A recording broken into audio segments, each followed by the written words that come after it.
Hello students, आज की class में हम पढ़ेंगे टाइप्स ऑफ नाउन, संज्ञा के प्रकार। तो हमने आपको इसके पहले जो लेक्चर नाउन का लेक्चर पढ़ाया था उसमें बताया था कि इस नाउन के बारे में डेफिनेशन इंग्लिश में और हिंदी में आपको समझाई थी, एग्जाम्पल समझाए थे। फिर भी यहाँ पर हमने फिर से डेफिनेशन लिखी हुई है कि नाउन मीन संज्ञा। आपको पता है डेफिनेशन है किसी व्यक्ति, वस्तु या स्थान के नाम को संज्ञा कहते हैं। किसी व्यक्ति, वस्तु और स्थान के नाम को हम संज्ञा कहते हैं। यहाँ पर हमने व्यक्ति के नाम लिया है राम और मोहन, इस वस्तु का नाम लिया है चेयर, चेयर मीन्स कुर्सी, बुक, बुक मीन्स पुस्तक। स्थानों के नाम लिया है नौगांव, नौगांव एक शहर का नाम है, स्थान हो गया। इंदौर, इंदौर भी शहर का नाम है, स्थान हो गया। इंडिया देश का नाम है जो कि स्थान हो गया। तो आपको ये तो पता है कि नाउन क्या है। नाउन किसी व्यक्ति, वस्तु और स्थान का नाम नाउन है। अब आज हमें पढ़ना है टाइप्स ऑफ नाउन, संज्ञा के प्रकार।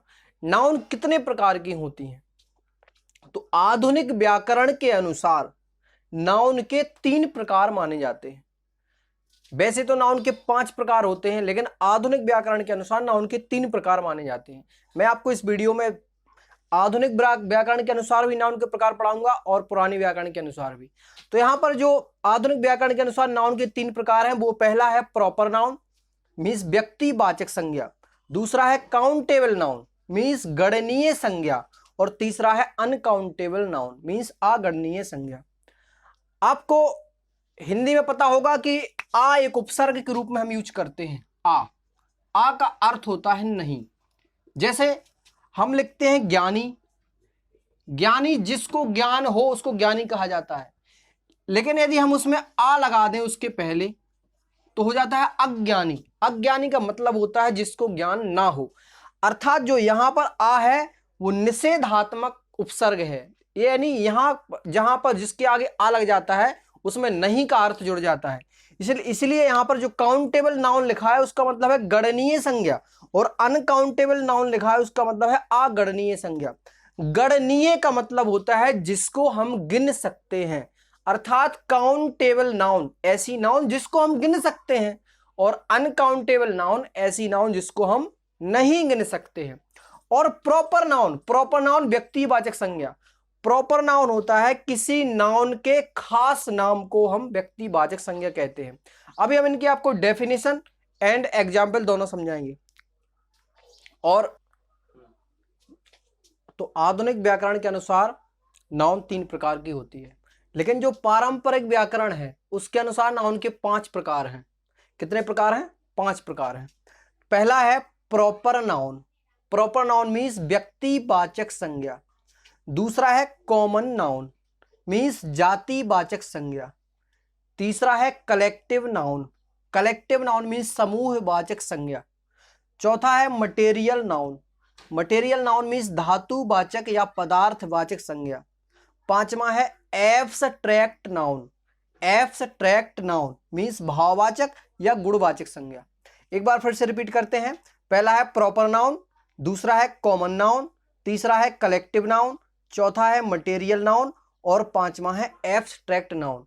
और इन्हीं पांचों नाउन को 2 भागों में बांटा जा सकता है। जो 2 भाग हैं वो पहला है काउंटेबल और दूसरा है अनकाउंटेबल। उन 2 भागों में इन्हीं 5 नाउन को बांटा जा सकता है। तो हम इनको थोड़ा थोड़ा आपको समझाते हैं। प्रॉपर नाउन क्या है? प्रॉपर नाउन का मतलब है ऐसी नाउन जो कोई खास नाम हो, संज्ञा के किसी खास नाम को हम प्रॉपर नाउन कहते हैं। जैसे हमने किसी व्यक्ति का नाम लिया राम, मोहन, सीता, गीता, तो ये खास नाम है इसलिए ये प्रॉपर नाउन हो जाएंगे। किसी विशेष नदी का नाम लिया गंगा, यमुना, नर्मदा, किसी भी नदी का नाम लें तो वो आपकी प्रॉपर नाउन है, खास नाम है। क्योंकि किसी विशेष पर्वत का नाम लें, हिमालय, विंध्याचल, सतपुड़ा, कैलाश, मैकाल, किसी भी पर्वत का नाम लें वो आपका प्रॉपर नाउन हो जाएगा। किसी भी गांव का नाम लें, किसी भी गांव का नाम, सोनाटी, नए घर, मचा, किसी भी नाम, गांव शहर का नाम ले दें हम, नौगांव, छतरपुर, इंदौर, जबलपुर, किसी भी देश का नाम लें, अमेरिका, भारत, पाकिस्तान, बांग्लादेश, भूटान, किसी भी नाउन के विशेष नाम को, उसके खास नाम को हम प्रॉपर नाउन कहते हैं। दूसरा है common noun. Common noun means जातिवाचक संज्ञा। यहां पर जातिवाचक का मतलब है संसार में जितनी प्रजातियां हैं उनको जातिवाचक संज्ञा के रूप में डिफाइन किया जाता है। जैसे कितनी भी लड़कियां हों, यदि 100 लड़कियां बैठी हैं, सबके नाम अलग अलग हैं, लेकिन हम उनको एक नाम से पुकार सकते हैं, लड़कियां यानी गर्ल्स। तो जो गर्ल्स नाम है वो कॉमन नाउन है। बहुत सारे लड़के बैठे हों तो हमको एक नाम से पुकार सकते हैं कि लड़के बैठे हैं, या बॉयज, तो बॉयज हैं, वो आपका कॉमन नाउन है। बहुत सारे गांव हैं लेकिन हम सभी गांव को विलेज कहते हैं, तो विलेज आपका प्रॉपर नाउन है, वो कॉमन नाउन है, सॉरी। बहुत सारी नदियां हैं, हम सभी नदियों को रिवर कहते हैं, तो उनका नाम नहीं लेना, हम उनको रिवर कहते हैं, तो रिवर जो उनका नाम है वो आपका कॉमन नाउन है। इसी प्रकार से किसी भी चीज में जब हम कई लोगों को एक नाम से पुकार देते हैं तो उसे हम कॉमन नाउन कहते हैं। इसके बाद अगला है आपका कलेक्टिव नाउन। कलेक्टिव नाउन का मतलब है समूहवाचक संज्ञा। जब समूह में बहुत सारे व्यक्ति हों लेकिन हम सभी को एक नाम से पुकारते हैं, सभी को हम एक नाम से पुकार दें तो वो आपकी कलेक्टिव नाउन हो जाएगी। जैसे क्लास में कई सारे विद्यार्थी होते हैं, तो यहाँ पे बहुत सारे स्टूडेंट्स बैठे हों, कोई हमसे पूछे कौन बैठे हैं, हम कहें क्लास बैठी है, क्लास बैठी है, तो यहाँ पे हमने सभी बच्चों को क्लास के रूप में डिफाइन कर दिया, यानी आपकी क्लास क्या हो गई, यहाँ पे कलेक्टिव नाउन हो गई। फैमिली, बहुत सारे लोग हैं, किसी परिवार के हैं, तो कोई कहेगा जी कौन है, हम कहेंगे वो परिवार है, नायक परिवार है, तो आपका पूरे फैमिली का हमने एक नाम ले दिया, फैमिली है, बहुत सारे लोग उसमें आ जाएंगे, तो वो आपका कलेक्टिव नाउन है। बहुत सारे भीड़ आ रही है, इसके पास बहुत सारे हथियार हैं, किसी ने पूछा ये कौन है, हमने कहा ये मिलिट्री है, ये आर्मी है, तो वो भी आपकी कलेक्टिव नाउन में।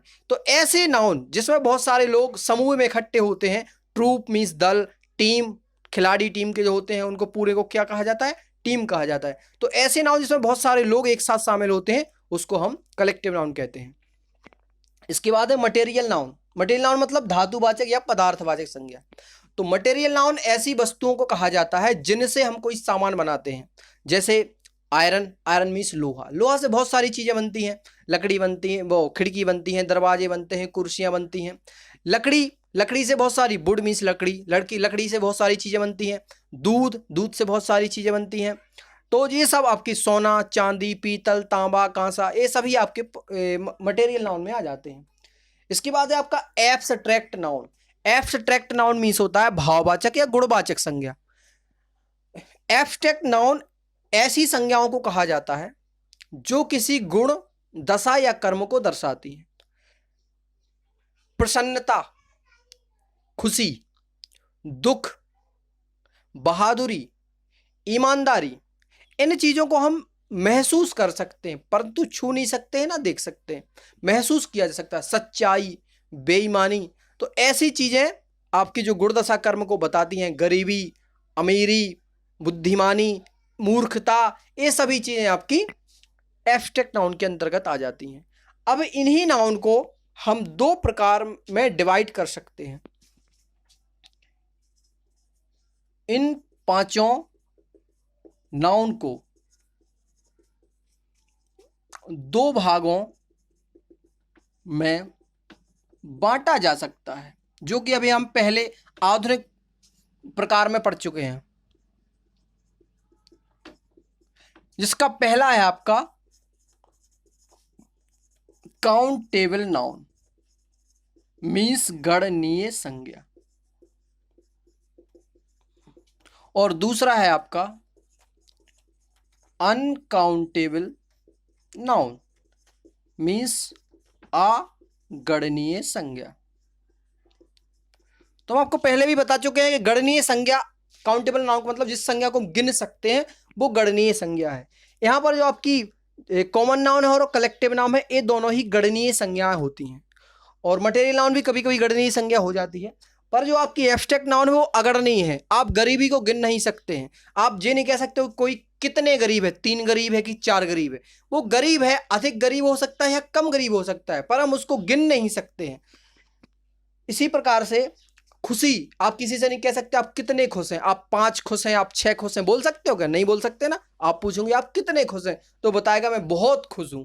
यहां पर तो जिन नाउन को हम गिन सकते हैं वो काउंटेबल नाउन होती है। जैसे बुक्स को हम गिन सकते हैं, बॉयज को गिन सकते हैं, रिवर मीन्स नदियों को गिन सकते हैं, विलेज मीन्स गांव को गिन सकते हैं, गर्ल मीन्स लड़कियों को गिन सकते हैं, मैन मीन्स आदमियों को गिन सकते हैं, स्टूडेंट मीन्स छात्रों को गिन सकते हैं, किताबों को, कुर्सियों को गिन सकते हैं, पंखों को गिन सकते हैं। तो जिन चीजों को हम गिन सकते हैं वो आपकी काउंटेबल नाउन के अंतर्गत आ जाती हैं, और जिन नाउन को हम गिन नहीं सकते हैं वो अनकाउंटेबल के अंतर्गत आ जाती हैं। जैसे रेत के कण हम नहीं गिन सकते हैं, सिर के बाल नहीं गिन सकते हैं, हवा को आप नहीं गिन सकते हैं, आप दूध को भी नहीं गिन सकते हैं, आप चाय को भी नहीं गिन सकते हैं, आप चावल को भी नहीं गिन सकते, दाल को भी नहीं गिन सकते, धूल के कणों को भी नहीं गिन सकते, पेड़ों के पत्तों को भी नहीं गिन सकते, आकाश के तारों को नहीं गिन सकते। तो जिन चीजों को हम गिन कर यूज नहीं करते हैं या जिनको हम गिन नहीं सकते हैं उन्हें हम अनकाउंटेबल नाउन के अंतर्गत रखते हैं। तो आप इस बात का ध्यान रखना कि नाउन के 5 प्रकार हैं जे, इन्हीं पांचों को 2 भागों में हम बांट सकते हैं, काउंटेबल और अनकाउंटेबल। इनमें से जिनको गिन सकते हैं वो काउंटेबल में आ जाते हैं, और इनमें से जिनको हम नहीं गिन सकते हैं वो आपके अनकाउंटेबल में आ जाते हैं। तो हमने आपको आज पढ़ाया है टाइप्स ऑफ नाउन, संज्ञा के प्रकार, जिनमें हमने आपको बताया है कि नाउन कितने प्रकार के होते हैं। आधुनिक व्याकरण के अनुसार नाउन कितने प्रकार की हैं, 3 प्रकार की हैं, और पारंपरिक व्याकरण के अनुसार नाउन 5 प्रकार की हैं, जिनको 2 भागों में बांटा जा सकता है। जो अगला हम लेक्चर लेंगे उसमें आपको पढ़ाएंगे हम इन सभी की डेफिनेशन और एग्जाम्पल। आज के लिए इतना ही, धन्यवाद।